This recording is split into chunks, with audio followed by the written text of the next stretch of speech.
জামালপুরে ষষ্ঠ উপজেলা পরিষদ সাধারণ নির্বাচনের দ্বিতীয় ধাপকে সামনে রেখে মেলান্দহ ও মাদারগঞ্জের চেয়ারম্যান, ভাইস চেয়ারম্যান ও মহিলা ভাইস চেয়ারম্যান প্রার্থীদের মাঝে প্রতীক বরাদ্দ দেয়া হয়েছে।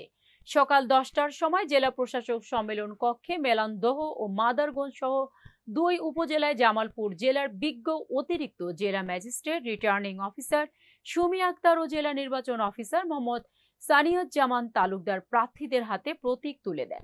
জানা গেছে, দুই উপজেলায় চেয়ারম্যান প্রার্থী 6, ভাইস চেয়ারম্যান 7 ও মহিলা ভাইস চেয়ারম্যান 8 উপজেলা নির্বাচনে প্রতিদ্বন্দ্বিতা করছেন। প্রতীক বরাদ্দের দিনে রিটার্নিং অফিসারের কার্যালয়ে সকাল থেকেই প্রার্থীদের কর্মী ও সমর্থকদের উপচে পড়া ভিড় লক্ষ্য করা গেছে এবং প্রতীক পেয়ে প্রার্থীরা সংক্ষিপ্ত সাক্ষাৎকার দিয়েছেন। এ সময় প্রার্থীরা প্রতীক পেয়ে তাদের মনের অভিব্যক্তি প্রকাশ করেন।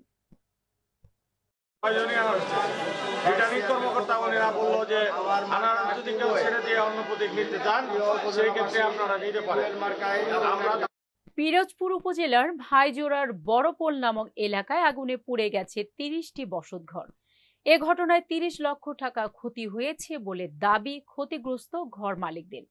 স্থানীয় সূত্রে জানা গেছে, সোমবার দুপুর 12টার দিকে পিরোজপুর পৌর এলাকার ভাইজোড়া বড়পোল নামক এলাকার জামালের বাড়িতে আগুনের সূত্রপাত। মুহূর্তেই আগুন পার্শ্ববর্তী কামাল ও পলাশের ঘরেও ছড়িয়ে পড়ে। স্থানীয়রা ফায়ার সার্ভিসে খবর দিলে ফায়ার সার্ভিসের একটি ইউনিট প্রায় 1.5 ঘন্টার চেষ্টায় আগুন নিয়ন্ত্রণে আনে। ফায়ার সার্ভিসের ধারণা বৈদ্যুতিক শর্ট সার্কিটের মাধ্যমে আগুনের সূত্রপাত। ক্ষতিগ্রস্ত ঘর মালিকদের দাবি আগুনে প্রায় 30 লক্ষ টাকা ক্ষয়ক্ষতি হয়েছে।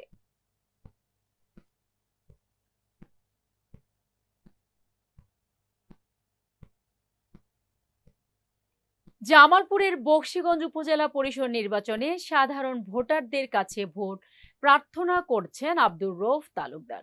আগামী 21শে মে দ্বিতীয় ধাপে বকশীগঞ্জ উপজেলা নির্বাচন অনুষ্ঠিত হতে যাচ্ছে। সেই লক্ষ্যে পঞ্চমবারের মতো উপজেলা চেয়ারম্যান হিসেবে মোটরসাইকেল প্রতীকে ভোট চেয়ে ব্যাপক গণসংযোগ ও মত বিনিময় সভা করেছেন বকশীগঞ্জ উপজেলা পরিষদের টানা 4 নির্বাচিত বর্তমান উপজেলা চেয়ারম্যান আব্দুর রউফ তালুকদার।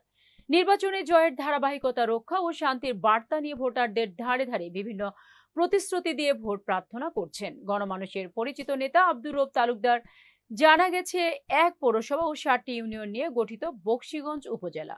এই উপজেলায় মোট ভোটার সংখ্যা 1,85,478, পুরুষ ভোটার 92,548, মহিলা ভোটার 92,929। আগামী 21শে মে নির্বাচনে 92টি কেন্দ্রে 785টি ভোট কক্ষে সাধারণ ভোটারদের ভোট গ্রহণ অনুষ্ঠিত হবে।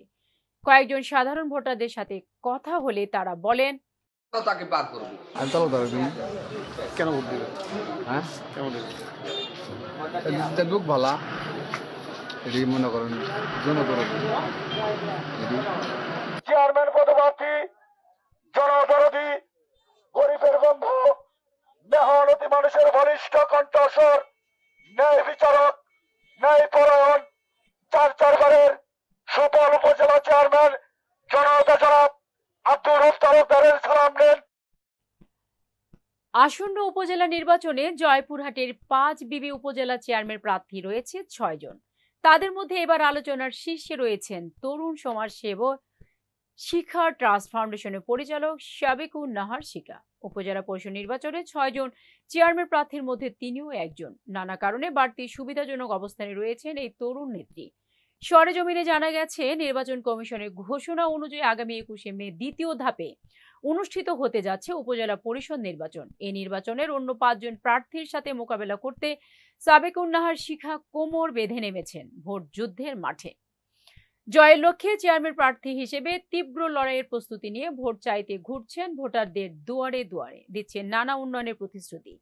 5 বিবি উপজেলা শহরের দানেজপুর এলাকার ব্যবসায়ী সাইফুল ইসলামের কন্যা ও ঢাকাস্থ বিশিষ্ট ব্যবসায়ী রাসেলের স্ত্রী সাবেকুন নাহার শিখা নিজেও সমাজসেবী হিসেবে ইতোমধ্যে সাধারণ মানুষের কাছে বেশ পরিচিতি লাভ করেছেন। তিনি তার মানবিক সংগঠন শিক্ষা কল্যাণ ট্রাস্টের মাধ্যমে এলাকার অগণিত দুস্থ, অসহায় ও ছিন্নমূল মানুষের সেবা করে চলেছেন। বিগত প্রায় 10 বছর যাবৎ দরিদ্র পরিবারের শিশুদের স্কুলগামী করতে লেখাপড়ার খরচ, পোশাক পরিচ্ছদ দান, অসহায় নারী ও শিশুদের জন্য বৃত্তিমূলক প্রশিক্ষণের ব্যবস্থা, গৃহহীনদের জন্য আবাসনের জন্য আর্থিক অনুদান সহ বহুমুখী কল্যাণকর কাজ করে যাচ্ছেন তিনি। এর ওই ধারাবাহিকতা রক্ষায় সাধারণ মানুষের দাবির মুখে এই নির্বাচনে তিনি প্রার্থী হয়েছেন বলে জানান তিনি। নির্বাচনী তফসিল ঘোষণার পর থেকেই স্ব এলাকায় প্রার্থীরা ব্যস্ত হয়ে পড়লে তিনি সদল বলে নির্বাচনী প্রচারণায় মাঠে রয়েছেন বলে এলাকাবাসীদের সাথে কথা বলে জানা গেছে।